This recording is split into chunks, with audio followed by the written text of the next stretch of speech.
I'm still reporting from the strange parallel universe where the roads are full of classic Porsches. But this time I spotted something modern in the mist.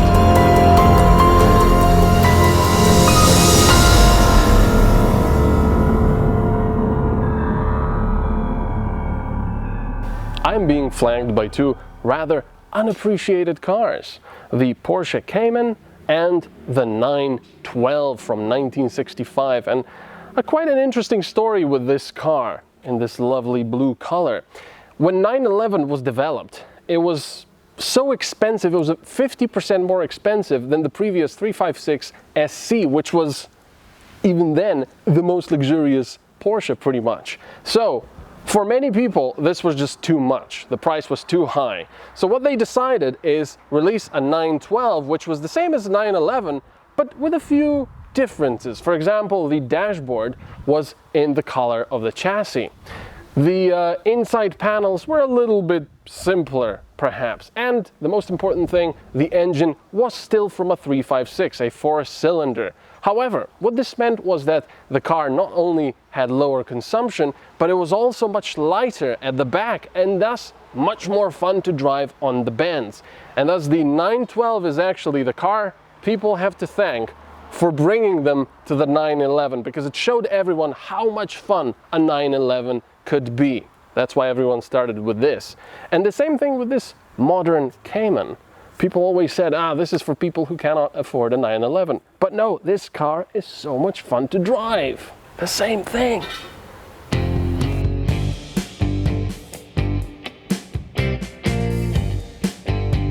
I really like the look of both of these beauties, and it'd be difficult to say which one would attract more attention.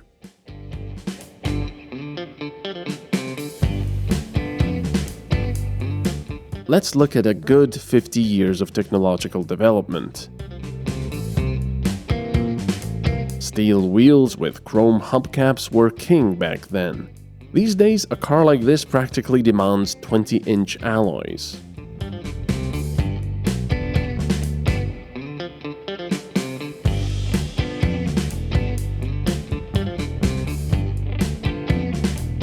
Adaptive LED headlights that shine into corners and around other cars, as well as air intakes.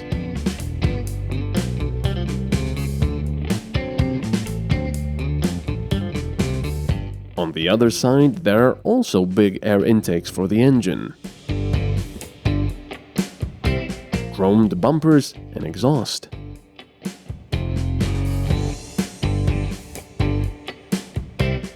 Integrated bumpers and a central dual sport exhaust.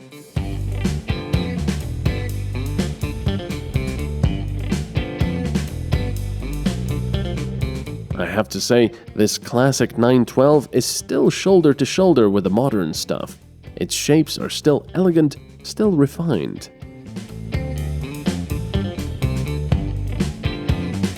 So the engine in the back you probably already know about if you watched my previous video on the 356 SC. It's the same engine, a 4-cylinder boxer engine with 2 double carburetors. Produces 90 horsepower, which was a lot for back then and allowed you to have quite a bit of fun. Now, with the modern Cayman, it's a bit difficult to show you the engine because, well, it's a mid-engined car, so it's under here. But it is, interestingly enough, only a 2-liter 4-cylinder boxer, of course turbocharged with 300 horsepower.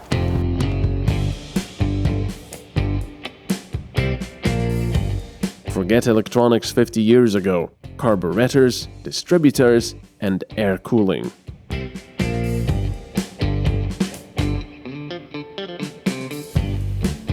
The interior has seen big changes as well. Of course, there's still a steering wheel, but also lots of electronic gadgets. Everything was a bit simpler in the past, but I do like this elegant simplicity.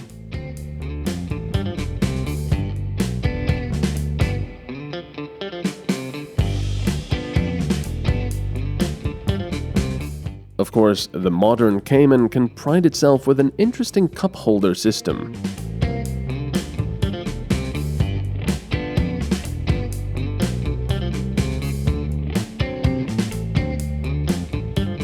and an automatic dual-clutch gearbox, as well as comfy, sporty seats holding you in place in the corners.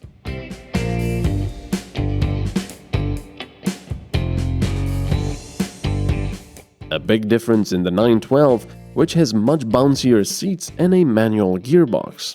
It also has seats in the back, but only for people without lower appendages.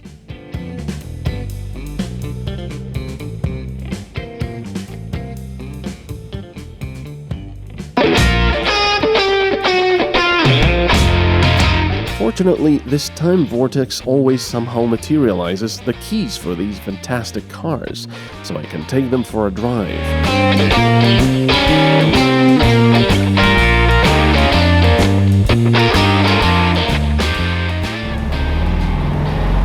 So now I've finally got my hands on the steering wheel of this 912. I have to be careful not to say 911, because of course this is not 911, but it is very similar to that car, like I said before.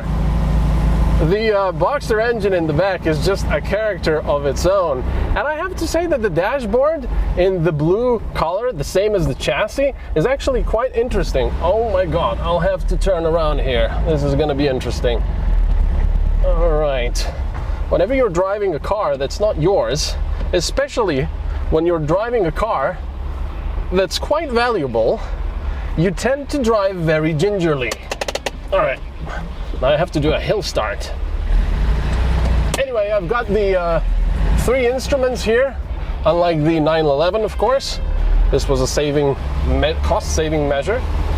But it looks good, and I like the large steering wheel. I can just imagine having your beautiful lady next to you and driving along a Riviera or something and just enjoying this car. And it's probably quite nice in the bends as well, but I dare not go faster than this. Well, maybe a little bit faster.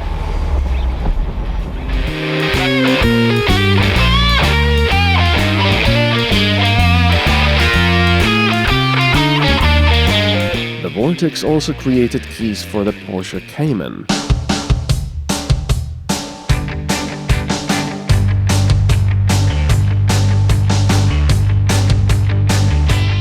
A car that's at home in the corners as you are at breathing air.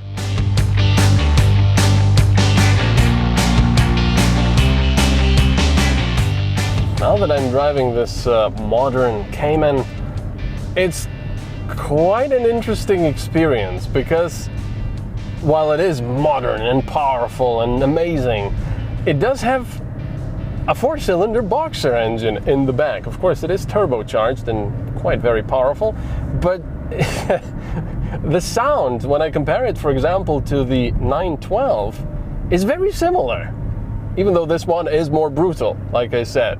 But it's quite an interesting experience of the ages. And of course, as far as driving goes, this car is really fantastic. I have to use that word even though I overuse it. But this car on the bands is just amazing. Of course, it's mid-engined. It's quite light. It's got enough power.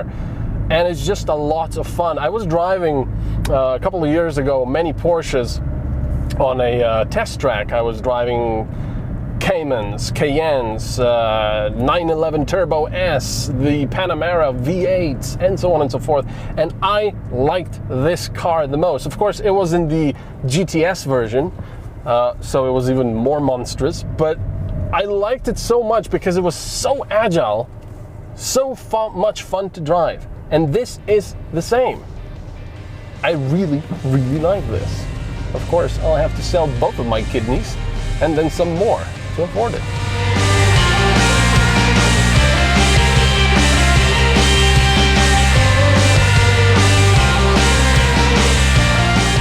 When the time vortex engulfed me, I was worried how I would return back to our reality.